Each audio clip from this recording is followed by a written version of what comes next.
Hi friends, welcome to Tenali cooks channel. ఈరోజు నేను France biryani అయితే వండుతున్నానండి. రొయ్యల పలావ్ అన్నమాట. కేజీ రొయ్యలు తీసుకుంటే అవన్నీ ఒలిసి ఉడకపెడితే ఇన్ని అయినాయండి. అంటే అర కేజీ కొంచెం తక్కువ ఉంటాయి. ఈ ఉడకపెట్టి ముందుగా మనం దీంట్లో ఉప్పు పసుపు వేసి కొంచెం ఉడకపెట్టుకొని పక్కన పెట్టుకోవాలండి.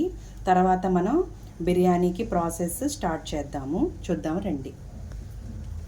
ఫస్ట్గా నేను కేజీ బియ్యం, 3/4 కేజీ బియ్యం తీసుకున్నానండి. దానికి దబ్రా పెట్టుకున్నాను. 3/4 కేజీ బియ్యానికి 100 గ్రాముల నూనె పోస్తున్నాను.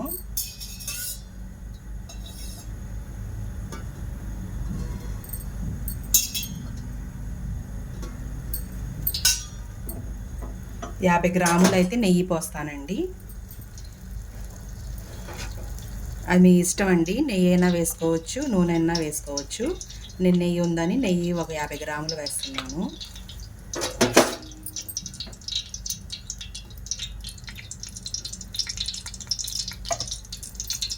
ఇప్పుడు నూనె వేడయ్యాక మనం పలావ్ మసాలా దినుసులు వేసుకుందాము.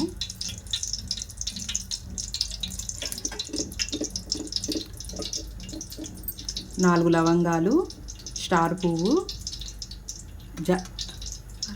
మరాఠీ మొగ్గ, రెండు దాల్చిన చెక్క, 2 యాలక్కాయలు, కొంచెం బిర్యానీ ఆకు, కొంచెం షాజీరా అండి.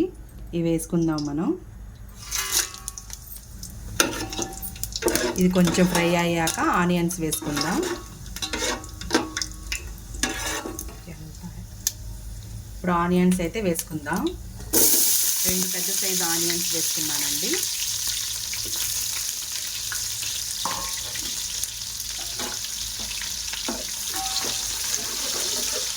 ఆనియన్స్ అయితే కొంచెం గోల్డెన్ కలర్లో వచ్చేదాకా ఫ్రై చేసుకోవాలి మనం.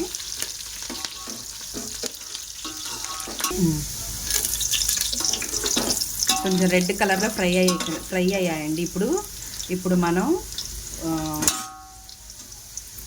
పచ్చిమిర్చి వేసుకుందాం.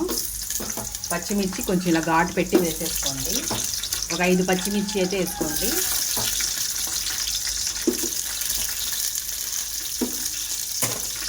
తర్వాత అల్లం వెల్లుల్లి పేస్ట్ వేసుకోండి. ఒక 100 గ్రాములు వేసుకోండి అల్లం వెల్లుల్లి పేస్ట్. సరిపోయిద్దండి. 3/4 కేజీ బియ్యం కదా, 100 గ్రాములు అల్లం వెల్లుల్లి పేస్ట్ అయితే సరిపోయిద్ది. వేసుకొని అది కూడా బాగా ఫ్రై చేసుకోవాలి. అల్లం వెల్లుల్లి పేస్ట్ బాగా ఫ్రై అవ్వాలండి, లేకపోతే పచ్చి వాసన ఉండి బిర్యానీ అయితే మనకి టేస్ట్ రాదు. అది బాగా ఫ్రై చేసుకోవాలి.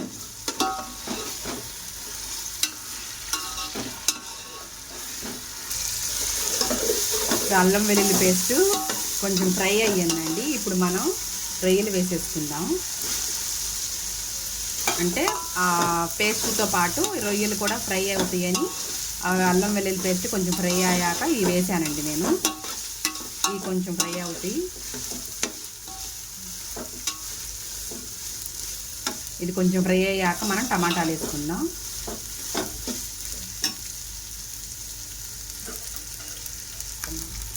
ఒక 2 మినిట్స్ అయ్యాక టమాటాలు వేసుకుందాం.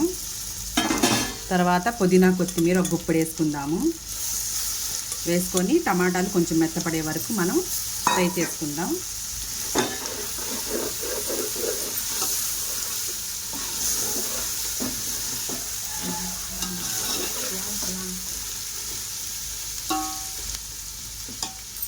ఒక 2 మినిట్స్ ఫ్రై చేద్దాం టమాటాలు మెత్తపడే వరకు.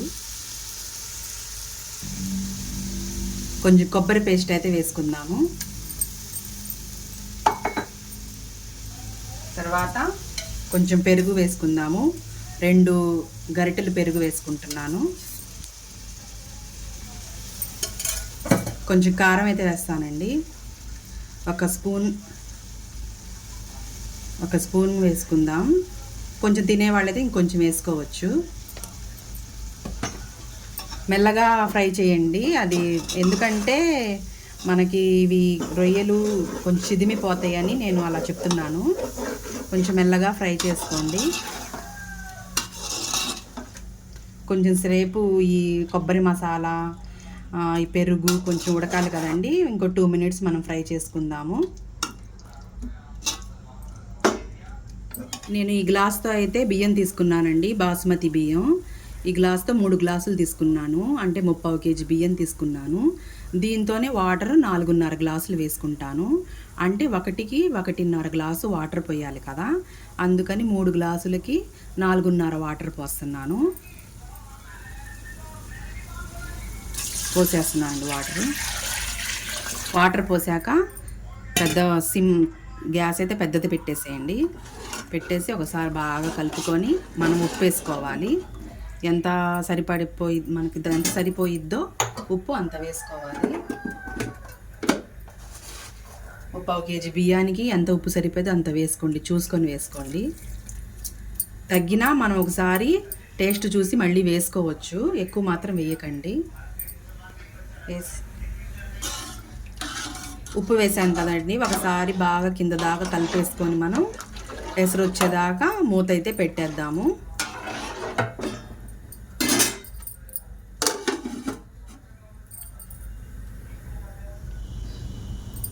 ఎసరు అయితే వచ్చేసిందండి.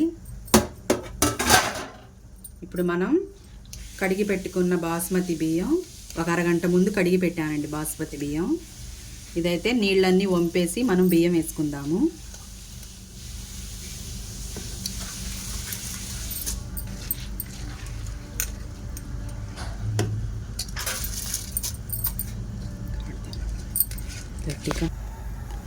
బియ్యం అయితే మొత్తం వేసేసానండి. ఇప్పుడు ఒకసారి ఉప్పు సరిపోయిందో లేదో అని మనం చెక్ చేసుకోవాలనుకుంటే ఇప్పుడు రుచి చూసుకోవచ్చండి. కొంచెం ఉప్పుగా ఉంటే సరిపోయిద్ది, మరీ చప్పగా ఉంటే కొంచెం ఉప్పు వేసుకోవచ్చు. ఉప్పు చూసుకొని మూత పెట్టేద్దాము. నాకైతే సరిపోయిందండి. ఇప్పుడు మూత పెట్టేద్దాము. ఫ్లేమ్ పెద్దదే పెట్టండి. ఒక 2 నిమిషాలు ఆగి అప్పుడు మళ్ళీ మనం ఒకసారి కదిలిచ్చి చిన్నది చేసుకోవచ్చు. 2 మినిట్స్ అయింది కదండి. ఇప్పుడు ఒకసారి మనం కలుపుకుందాము. కొంచెం వాటర్ అయితే తగ్గినాయి కదండి. ఇప్పుడు మనం ఫ్లేమ్ అయితే కొంచెం తగ్గిద్దాము, పెద్ద ఫ్లేమ్ లేకుండా మీడియం పెడదాము. మీడియం పెట్టి మళ్ళీ మూతేసేద్దాం. దాంట్లో కట్టా కూడా చేస్తున్నానండి కాంబినేషను. మరి బిర్యానీలో కట్టా లేకపోతే ఎలాగండి, కంపల్సరీ కట్టా ఉండాలి కదా. నేను బియ్యం వేసినాక లో ఫ్లేమ్, చిన్న ఫ్లేమ్ పెట్టేసి ఒక 30 మినిట్స్ అయితే వదిలేసానండి. తర్వాత చూస్తున్నాను. ఇదిగోండి, అన్నం అయితే రెడీ అయిపోయింది. బిర్యానీ, ఫ్రాన్స్ బిర్యానీ.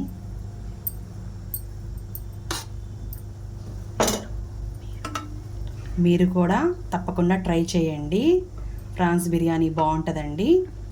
మీరు కూడా తప్పకుండా ట్రై చేసి ఎలా ఉందో కామెంట్ చేయండి, లైక్ చేయండి. కొత్తగా చూసే వాళ్ళైతే సబ్స్క్రైబ్ చేయండి. ఫ్రాన్స్ బిర్యానీ రెడీ అండి. Okay, bye bye.